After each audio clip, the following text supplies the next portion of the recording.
Policy Officer at the Scottish Land Commission, and I'm joined by Gemma Campbell, who's a Good Practice Officer. Oh, well, first of all, thank you very much for deciding to spend your lunch break with us. We're really excited to speak to you all about the work of the Land Commission. Hopefully you'll find it informative, and obviously, as discussed, if you have any questions, we'll try our best to answer a good mix of questions at the end. So first of all, I thought it would be useful to outline the purpose of today's session, particularly in light of your competencies that you're trying to meet through this. The way the session is structured is around providing an overview of the Land Commission, importantly providing an understanding of land reform and what it means in Scotland, and also to share some learning, particularly around good practice and key lessons to support competencies. And I've had a little look at the competencies, and I think you'll find plenty of technical and transferable boxes ticked. So hopefully at the end we can draw out some of those themes and answer some of your questions through the content of today's seminar.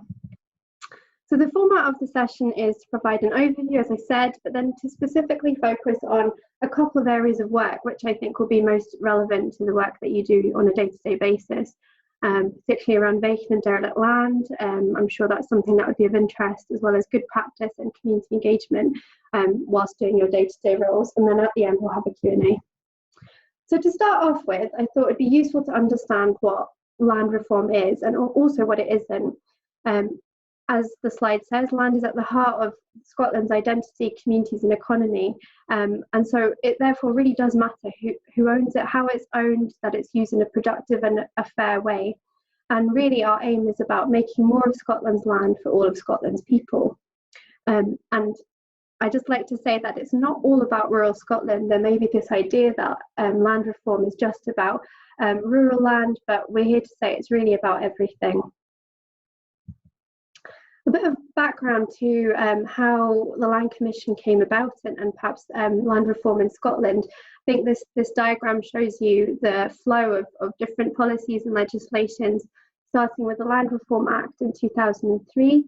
And then importantly, for us anyway, the Land Reform Review Group produced proposals for a new Land Reform Act, which then led to the 2016 Land Reform Act and the establishment of the Scottish Land Commission. However, we also draw heavily on the Community Empowerment Act of 2015, which includes things like right to buy and other pieces of legislation which we work with. So the Scottish Land Commission is a non-departmental public body, also known as an arm's length public body. We were established in April 2017. We have 5 Scottish Land Commissioners and 1 Tenant Farming Commissioner, whose role is set out by Scottish legislation. And our vision is to create a fair, inclusive and productive system of ownership, management and use of land that delivers greater benefit for all of Scotland's people. And so our 3 key objectives are around productivity, diversity and accountability, both in land use and land management, but also for anyone who engages with land. And this is seen through our strategic priorities and delivered through 4 different work streams. One is around land for housing and development, one around modernising land ownership, one on land use decision making, and one on agricultural land holdings. And today's session will really focus on the first and land use decision making. We believe that land reform can help unlock many opportunities in Scotland, particularly around innovation and growth and productivity, unlock opportunities for communities, development and regeneration, and for more people to benefit from land. So I think by exploring the theme of vacant derelict land, we can find out a little bit more about how that works in practice and some of our findings to help inform realising better use of land in Scotland. So the context for our work on vacant derelict land is that we actually have a significant issue of vacant and derelict land. We've got over 11,000 hectares of vacant derelict land across Scotland. That's roughly twice the size of Dundee. That's over 3,500 sites. So we know that this is a large, diverse and fragmented amount of land with huge potential. And importantly, a lot of these sites may be in areas of multiple deprivation, and that increases in even more deprived areas. So really, by tackling some of these issues, we can help reduce inequalities, improve health and well-being, deliver on inclusive growth, and also importantly tackle the climate emergency. So we think that bringing these abandoned and unloved sites back into use will really benefit all of Scotland. So there's a strong policy context. However, there isn't a major programme to enable to help this happen, which is something that the Land Commission and several others have decided to change. In 2018, we set up the Vacant and Derelict Land Task Force. You may have come across it. It's a partnership together with CIEEM, as well as many other stakeholders from the private and public and third sector. It's chaired by Scottish Enterprise, and the task force is looking to strategically address the issue of dereliction, and it's doing so by looking at a range of mechanisms and new approaches to tackling these issues. And the Land Commission is producing research and recommendations to inform the work of the task force. You can find out more on our website, and the hashtag on Twitter to keep up to date on what's being said is Not So Pretty Vacant. So you may have seen this image before, but I'd encourage you to have a further look at what the task force is up to. The task force believes that by looking at new approaches and mechanisms, we can build new homes, provide new allotments, create new parks and green space, attracting new investment, and deliver more of the innovation that we set out earlier. So really, we need to start looking at the list of problematic derelict sites as a list of opportunities. And how is the task force going to achieve this? Well, in the statement of intent, which was published last year and sets out the direction of travel for the work, has 4 key priorities. One is around making better use of data to focus effort on persistent and problematic sites that have a lot of potential. So really, we're looking at the way the current Vacant and Derelict Land Register is working, and perhaps making it more informative and more dynamic. So then the second priority is looking at different ways to link up policy decisions with funding. And we've produced a lot of research, which I'll go into in a minute, to link up with a way to prioritise these sites for reuse, and potentially looking at different funding mechanisms available. A third priority is around demonstrating effective delivery and approaches. So we're looking at a range of different sites, small to the larger, more complex sites, and looking at lessons learned and replicating those across Scotland. And then fourthly is around embedding a socially responsible approach to land reuse in corporate culture, to prevent sites from coming onto the register in the first place. So really it's about turning off that tap. And that's something that the Land Commission in particular is working on, and I'll explain more in a few minutes. So a little bit more about the research to date and how it feeds into the work of the task force. So last year we published a significant piece of research which looked at identifying the barriers and opportunities to bringing vacant derelict sites into use. And what the research did was try to identify the challenges and opportunities by looking at about 60 sample sites and looking at them systematically. We realised that a lot of these sites could benefit from a more coordinated, consistent and replicable approach. So we took a representative sample with common characteristics such as location, size, ownership, length of vacancy to identify similar types of approaches. And what we realised was that actually the problem isn't as big as we think. The Vacant and Derelict Land Register is a really valuable resource, but there might be a lot of sites on there that maybe shouldn't.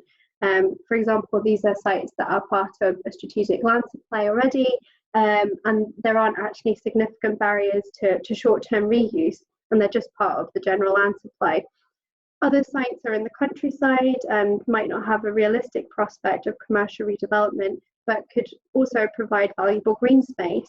So perhaps including these sites on a register may mask a hardcore of what we call persistently problematic sites.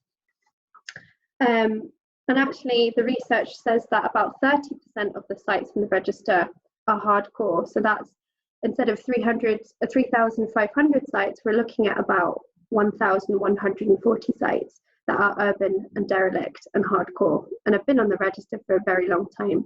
So we think that focusing on these sites should make the task a bit more manageable.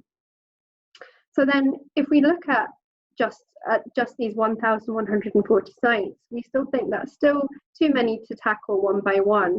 So by looking at these sites in different themes, we can work out what different approaches would be required. So we've actually started to bundle together different types of sites to work out solutions that can then be applied to other sites that share similar characteristics. And a fourth major conclusion from this research is that, and you may be aware of this already, but not enough land use demand for all of Scotland's derelict sites get a profitable development, and many of these sites are in difficult to market areas, perhaps where there's low market demand, and so what that really means is that we face some difficult decisions around where to invest if we're to deliver the wider benefits of regeneration for the communities living in those areas. So that might mean that some owners are going to have to accept less for their sites than they might have hoped for, but also that this includes the public sector as well as private sector. And some sites will require really significant public investment in remediation to become viable. So this was a really useful piece of research to inform the task force and set out perhaps and focus our efforts on sites that are really persistent, problematic, but have a lot of productive potential.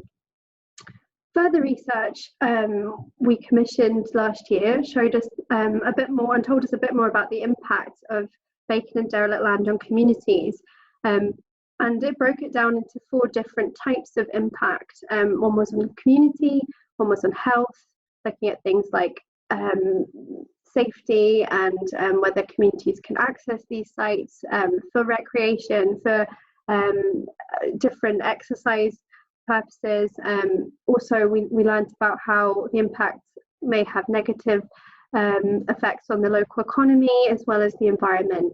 So all these impacts were really useful to help us to assess and understand more about the harms that these sites cause for communities. And what this does is provide a layer of evidence and actually develops a toolkit to provide further evaluation methods of an area to support any intervention and decision making by either a local authority or community group or potentially even funders. So we've just put out this toolkit, so if you're keen to use it, please do get in touch. We're happy to talk through the process or also get your thoughts on it. But really it's there to provide an additional way of assessing a derelict site for reuse. Interestingly as well, the research pointed towards the fact that the site prominence, so whether it's in the middle of the high street or out of town, can have an effect on the different harms on the community, as well as things like clustering, that sites actually exist, smaller sites particularly exist in clusters in certain communities, and these may be particularly harmful. So again, all of this helps to contribute to collecting evidence and information on actually tackling these sites. The fourth priority of the task force, as I mentioned, was around culture change. And this is something that the Land Commission is working on, particularly in light of good practice and also preventing sites from coming onto the register in the first place. And we're looking at a range of voluntary measures. For example, we're looking at a land reuse pledge. So it's something along the lines of corporate social responsibility and actually saying upfront and being transparent about land reuse. So that's something we're developing, and we're always looking for early adopters to demonstrate this. So please do get in touch with us if you have any suggestions or you're interested. We do also know that voluntary measures may only take us so far. So we are also exploring a range of compulsory tools to prevent sites from really becoming derelict and affecting communities. So we've already produced proposals on compulsory sales orders, which you can find the proposal online, and this sits with the Scottish Government. But this is a way of transferring ownership from a passive owner to an active owner and bring a site back into reuse. as well as a range of fiscal mechanisms. So there'll be more on this in the coming year. As I said, we talked about voluntary mechanisms, and this links into the Scottish Land Rights and Responsibility Statement, which Gemma will talk about in a little bit more detail in a minute. And just to signpost that we've just commissioned Bigger Economics to undertake another significant piece of research which looks at assessing the full economic benefits of reuse of derelict land. So what that means is looking at a much wider definition of economic benefits. So we're looking at what the social, environmental, as well as commercial benefits could be of bringing these derelict sites back into reuse. And that will produce some guidance. So it's, again, a different way of assessing, appraising sites and making the case for bringing sites back into active ownership. So watch this space. So this is all about making derelict land from me, but now over to Gemma. Hi there, I'm Gemma. I'm the Good Practice Manager at the Land Commission. I joined the Commission last year and we launched the Good Practice Programme in December. It's designed to promote and support change and good practice in the way that land is owned, used in urban and rural Scotland. And the programme is designed to support the effective implementation of the vision and principles of the Land Rights and Responsibility Statement, which Kathy's just mentioned.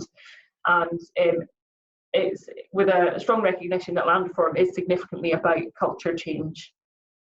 So I'll just talk to you a bit more about the Land Rights and Responsibility Statement. It was something that was provided for in Part 1 of the Land Reform Scotland Act 2016, and it was published in 2017. It sets out the vision and principles for land reform, and the document itself is supported by advisory notes and some really useful case study examples. So the vision that it sets out is for a Scotland with a strong and dynamic relationship between its lands and people, where all land contributes to a modern and successful country, and where rights and responsibilities in relation to land are fully recognised and fulfilled. So the statement sets out 6 principles to support that vision, and they relate to fulfilling human rights in relation to land, more diverse patterns of land ownership. I think it's widely acknowledged that Scotland has one of the most concentrated patterns of land ownership in the developed world. There is a principle on opportunities for communities to own, lease and use land. Principle 4 sets out a vision for good management and stewardship of land in relation to responsible ownership. There is a principle on transparency of information about ownership, use and management of land. And Principle 6 is on community engagement and collaboration in relation to land use decision making. So with that statement, the Scottish Government must, as far as is practicable, promote the principles of the statement when exercising its functions, and it's been clearly set out that the Commission is to have regard to the statement when exercising its functions. And that ties in with the Good Practice Programme, which I lead. So as set out in the slide there, our aim is to encourage and enable those with an interest in land to recognise and fulfil their rights and responsibilities as set out in the statement. So the Commission has drawn a lot of lessons from the successful experience of our tenant farming commissioner, who's been seeking to influence behaviour, culture and practice in the tenant farming sector. So while the tenant farming commissioner operates with a particular legislative framework, which is set out in the Land Reform Act, and that's not something that's matched for the Good Practice Programme and the Commission's wider work. But we do feel like a similar approach and ethos can be applied.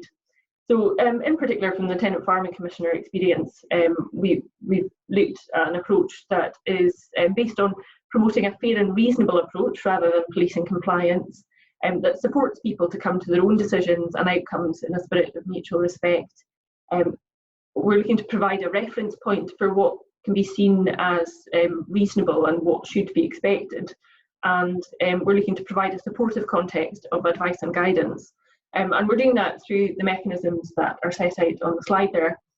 So I'll just talk to you a bit more about the Good Practice Advisory Group that we've set up.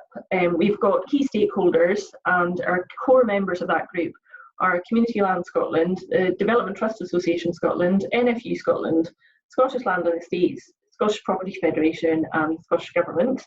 And we are looking to draw on additional participation for specific topics where we're looking for certain expertise or people have got really useful experience on a topic. So our advisory group meets a couple of times a year. They provide feedback and are really useful sounding board and connection to membership bodies. And through that, we will work with them to develop protocols and guidance. But I also want to talk a bit about the professional development and training approach that we're taking. So at the moment, we're holding a series of workshops for land agents. We had a successful pilot programme last year, so we're carrying out over the next few months a series of workshops where we'll provide an overview of the Commission's work with a particular focus on community engagement and on the scale and concentration work that we published last year. And they're designed to provide information and support to promote our work and gain buy-in from the land agents and to encourage use of our protocols and guidance. And we're designing them as quite interactive sessions with lots of discussion and participation, and we're really keen to hear feedback on how the work we're doing translates on the ground. And it's something that we're hoping we can expand on in the next financial year. We're looking at perhaps developing a series of regular workshops, broadening those out for different kinds of organisations who work in or have an interest in land. And it's something that we're happy to work with organisations on, CPD and events and webinars and things such as these. So I'm going to talk a little bit more now about good practice priorities. So the early priorities for the programme, things that we're working on at the moment and that we're taking forward over the next year, are around transparency and accountability of trust status and land ownership. And I think this ties back to the question that Andrea Hudsmith has asked on how do you identify the owners of derelict sites. And it's not just an issue for derelict sites, it can be an issue elsewhere, that in some cases it is quite difficult to identify owners of land. There are various measures that can be used. I think when a derelict site is on the register, it might be a bit easier to find information, but if a site's not on the register, it could be a case of making local inquiries and speaking to registers of Scotland. You might be able to get copies of the title deeds from them, but it is something that can take a bit of investigation. But as I say, we're developing a protocol and guidance and some supporting documents, setting out what we can reasonably expect in terms of transparency around the ownership and management of land. We're also carrying out some work on enabling landowners to self-assess against the principles that are set out in the Land Rights and Responsibility Statement. And that's something we see as a tool for landowners that could be part of their strategic and business planning, and something that would be really useful for them, and really enabling in terms of the practical aspects of the statement. We are looking at transparency and accountability of trust status and different kinds of land ownership and governance, and we'll be doing some further work on community engagement, and as Kathy's already mentioned, looking at responsible reuse of vacant derelict sites. So now I'm on to community engagement, which is the sixth principle in the Land Rights and Responsibilities Statement, and we launched our community engagement protocol in January last year.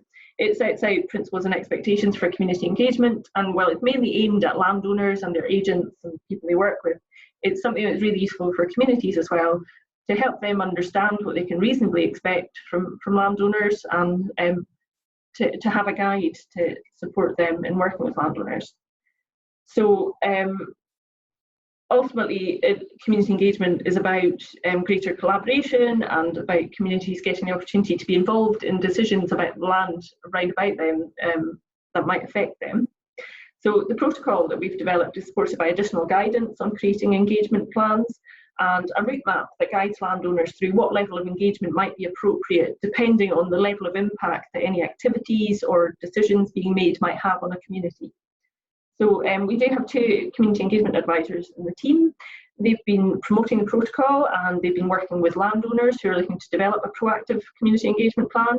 They've also been providing support for different sector bodies, looking at how community engagement can be translated and how guidance can be developed on community engagement that suits the needs of a particular sector.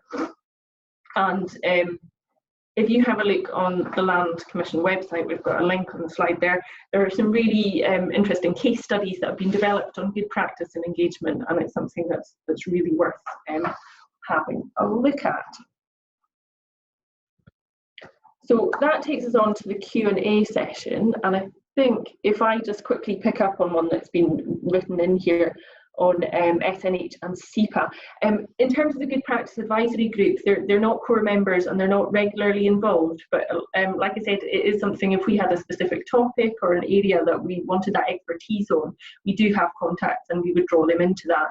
But they are, I believe, both involved in the Vacant Derelict Land Task Force.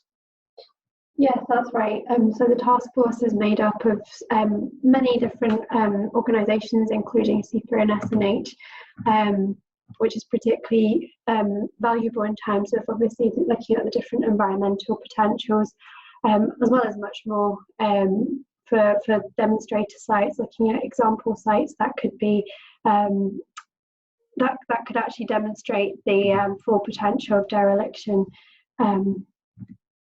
We're just looking at questions. We're doing a bit of self-facilitating on our end. So we've just had a question in from Lisa Kerslake asking, how are you taking account of existing ecological interest of derelict and disused land, which can be considerable? That's a really good question. So this is something, again, where we can draw on the expertise of those in the task force, for example, Central Scotland Green Network Trust, as well as SNH CIPA. They are really useful to talk to you about these things, and they've, I suppose, looking at the list of sites that are the most problematic and persistent with productive potential, there are a different range of productive uses that we see these sites put towards, and that can include, if you look at the report, it includes environmental, so it may be that a site is in a really is already naturalising. I'm sure you have a lot more experience with these type of sites, but already in a position to be used as green space, and obviously taking into account the needs and the priorities of the local community as well. So I suppose we haven't worked out in great detail what that looks like, but it will vary from site to site. But certainly when we look at productivity, we're looking at a full range of different uses, not just in terms of residential or development, but also green space and amenities like that.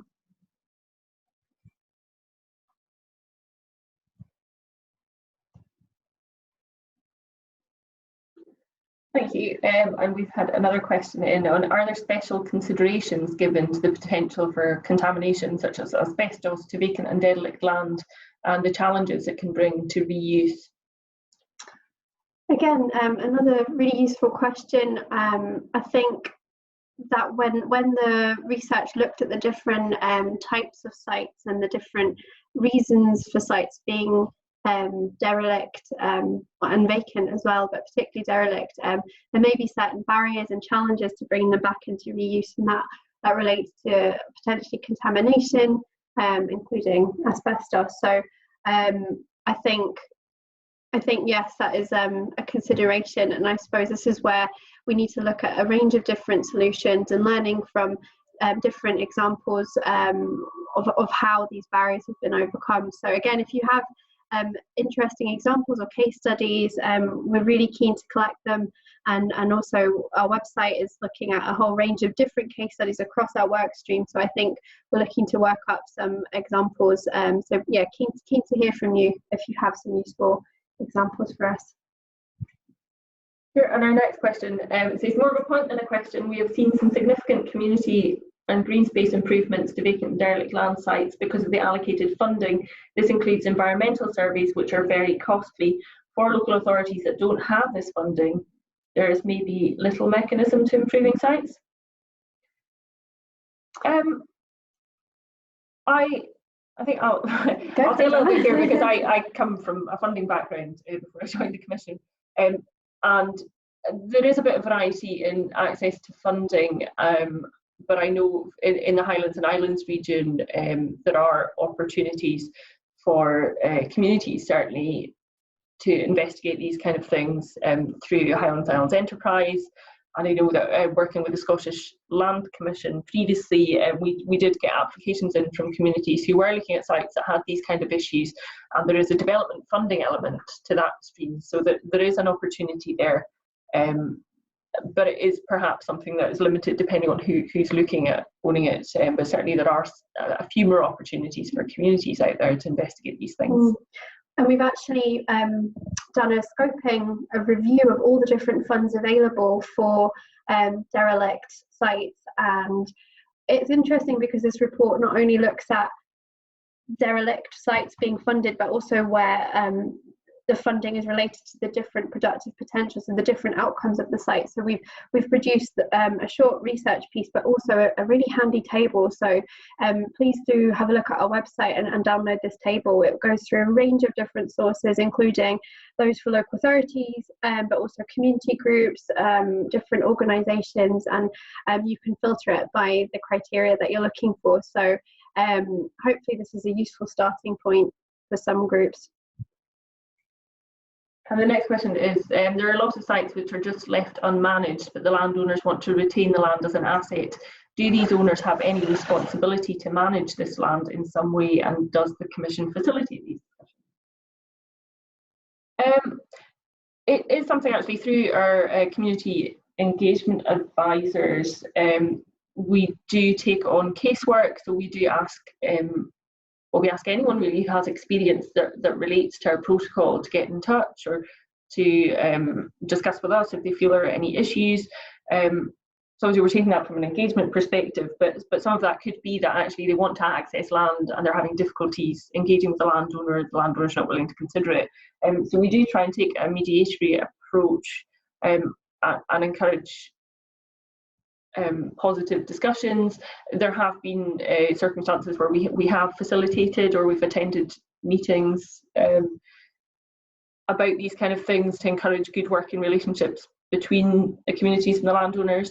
In terms of responsibility to manage, I think it would depend on the condition of the site and whether it was having any kind of detrimental effects on the local community. Yes, and this is where that toolkit on looking at the different types of harms and the consequences of derelict land on communities hopefully fills that gap and actually provides evidence for either a prioritisation process or for intervention, because the site is having a negative impact. And actually, going back to the land rights responsibility statement, there is a responsibility on the owner to ensure that there aren't any negative or harmful consequences of that.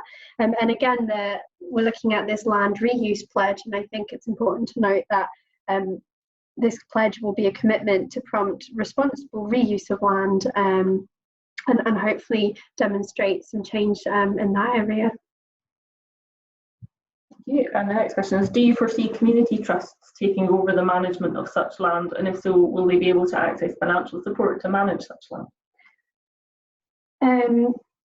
I think as a solution or as a next step for taking on these sites, I think there's a whole range of options, and there are communities out there that are looking at acquiring sites. We certainly get a lot of inquiries about how to do that, and there's organisations such as DTAS, the Development Trust Association Scotland, who've got the Community Ownership Support Service, which can help talk through that process. So there are ways to empower and support communities in doing so, and new pieces of legislation. Yeah, but from a community trust perspective, on the access to financial support for managing the land, I think it would depend on the situation. If they were looking to take ownership for land, there are certainly funds that enable ownership and can provide some revenue funding to help with the initial management. And in some circumstances, it could be that they come to an arrangement with the landowner for the management of the land. We've got a good case study on our website from Murray Estates and Doon Ponds. It was something where the local community wanted to take on management of the site.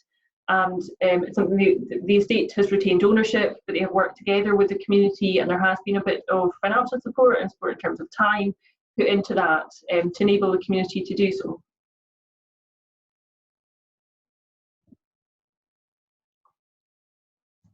We've come to the end of our questions, unless there's anything else, or any comments even, or your views on what you've heard. Do the findings actually echo what you experienced through your roles on a day-to-day basis? I think that would be really interesting to hear as well.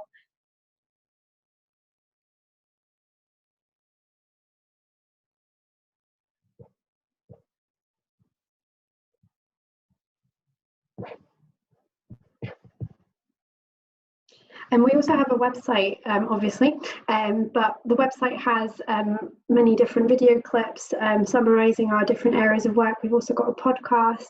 And if you want to keep updated on the work on vacant derelict land or anything else you've heard today, please do sign up to our newsletter, which you can find via the link there. Oh, we've just had another question in from Will Scott. Would you consider doing a similar webinar on rural land use and ownership issues? Yeah, I think that's something we could do. We could certainly do a more focused webinar or session.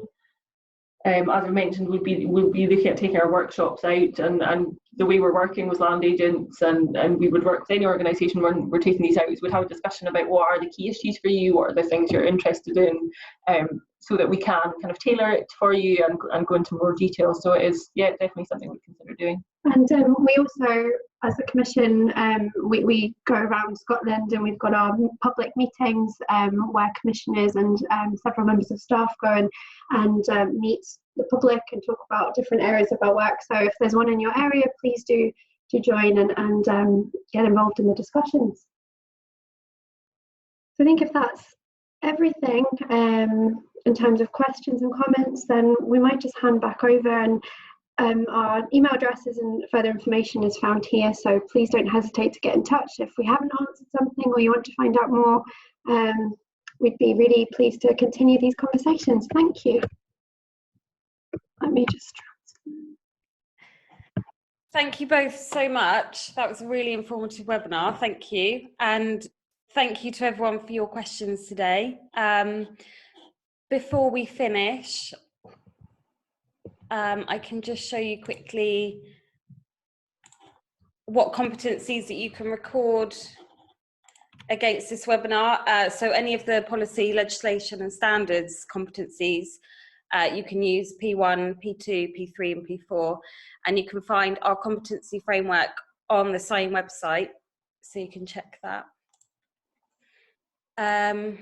Yes, so I think that's everything. Thank you both again. That was brilliant. And we will be sending out a feedback form, so please do fill that in, as it helps to inform the presenters and future webinars. And we hope that you join us for future CIEEM webinars. Thank you.